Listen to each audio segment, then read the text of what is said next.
For more on that attack that took place at the Bacha Khan University today, we have with us Commodore C. Uday Bhaskar, retired, who is a well-known security affairs expert.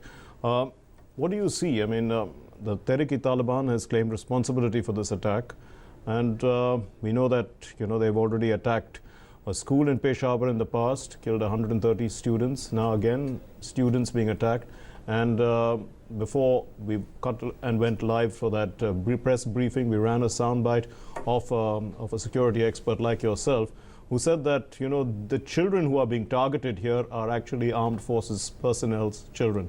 So it is indirectly an attack on the army. The NWFP, where this particular attack has taken place, has been targeted by the Tehrik-e-Taliban over the last year. And one, of course, is the proximity. And the second is that the Pakistani military is unable to provide the kind of security that is required to keep groups like the Tehrik-e-Taliban at bay. I'm sure that we will get more information over the course of the next few hours. Yes. But prima facie, I would say that based on the kind of information that is now available, like in any such attack, I think the first reaction is one of complete horror and condolences to the families who've been affected. Because any terrorist attack, whether it takes place in Paris or it takes place in Peshawar or in Pathankot, I think we repeatedly see a pattern where the innocent citizen, right, irrespective of provenance, is being targeted by these groups. And I think Pakistan is going through a particularly malignant phase because over the last year there have been, as you rightly said, if you go back to December 2014, we had the Peshawar Army School that was attacked. And even over the last 2 weeks, we've seen attacks in Peshawar, across the border in Afghanistan. We have seen attacks in Jalalabad. Sure.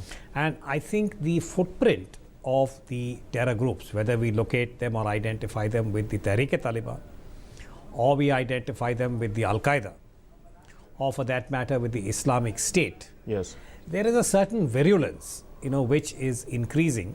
And I think in the case of Pakistan, the current army chief, yes, General Rahil Sharif, he had mounted a very determined military campaign against the domestic Taliban that is attacking the Pakistani state.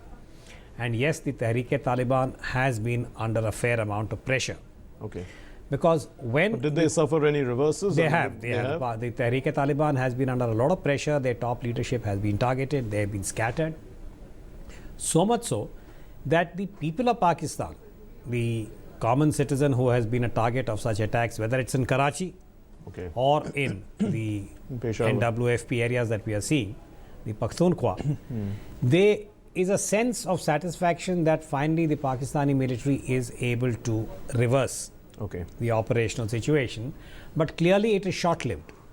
And today's attack, I think, in the university, and the death toll might increase because, as we well know, that when terrorists are able to hide and take shelter in a sprawling campus this nature, today we're talking about 25 having been killed as of now. Yes. I fear, and this is a very tragic statement to make, that this number could increase before they are able to mop up and confirm that they have sanitized the place in the appropriate way. But why target children and college students and people who are generally wanting to be educated? Is this one of the Tehrik-e-Taliban's ideas that we should not have any education at all? We shouldn't have a Western education model, which is perhaps what was happening in both in the army school as well as here. This could be one of the underlying causes because, in a way, if you look at, again, what I would call as the pattern of terror and the targets that have been chosen, you may recall that now we talk about the Afpak region, the NWFP, the Pakhtunkhwa of Pakistan, and where it overlaps into Afghanistan. We had the Malala attack, that brave young schoolgirl. Sure. And at that time, the objective of the terrorist groups was to say that we do not allow young girls to get educated. So it was a clear message that we will intimidate, we will attack if need be, and kill young girls as they did. That's right. And send a very firm message that education for girls is forbidden by the interpretation of Islam that they are trying to propagate, which is an extreme form of the Sharia. Right. Because let me assert here, I think this particular interpretation of Islam Right. has a very small constituency. Absolutely. And you can go and look at the entire Muslim world, from the Maghreb all through Africa, Asia, all the way to ASEAN, Indonesia, Right. where you have a large number of Islamic states. Let's bring in the concerns that India should be having, because all this is happening in our neighborhood, and we also know that Pakistan exports terrorism to India. Has been a great concern for us. Also, there has been a peace process that is on and off. We hope to start it again, even with Pakistan and Afghanistan. There is a hope to bring the Taliban on board for peace talks. But all this is being vitiated by these attacks. Absolutely. And I think, when you look at the pattern, as I said, perhaps this may not be the most opportune moment when Pakistan is literally dealing with the challenge of this university and many people have lost their lives or dear ones. But I think from the Indian perspective, I think there is a osmosis, a Right. kind of non-linear pattern that we see as far as the ideology is concerned. Right. And whether we talk about Paris, we talk about the Boko Haram in Africa, Okay. we talk about events in West Asia, Syria, Iraq, Right. or closer home, Afghanistan, Pakistan, the kind of undercurrent we have seen in Bangladesh.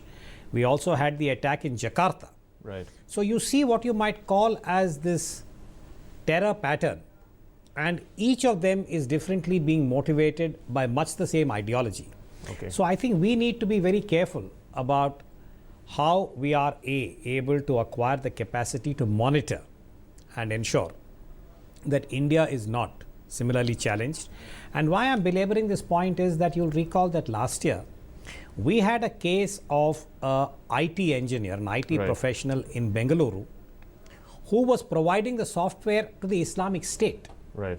And at that time, I think the reach of this particular group or its ideology, which, as I said, is much the same cluster. Whether you look at the ideology of the Al-Qaeda, you look at the ideology of the Tehreek-e-Taliban in Pakistan, I think it is this particular Right. discourse that has to be challenged both by state and society. So what we are seeing today in the university, in the Bacha Khan University in Pakistan, is a tactical manifestation. Okay. That you will still continue to have targets that can be attacked, the soft target, Yes. whether it's a school or a university. Right. And the real challenge for all states in the region is how do you preempt it? And I think Absolutely. that is going to prove to be the more complex policy challenge for each country. We'll have to leave it there. Thank you very much, Commodore Uday Bhaskar, for joining us here on this bulletin. Let's take a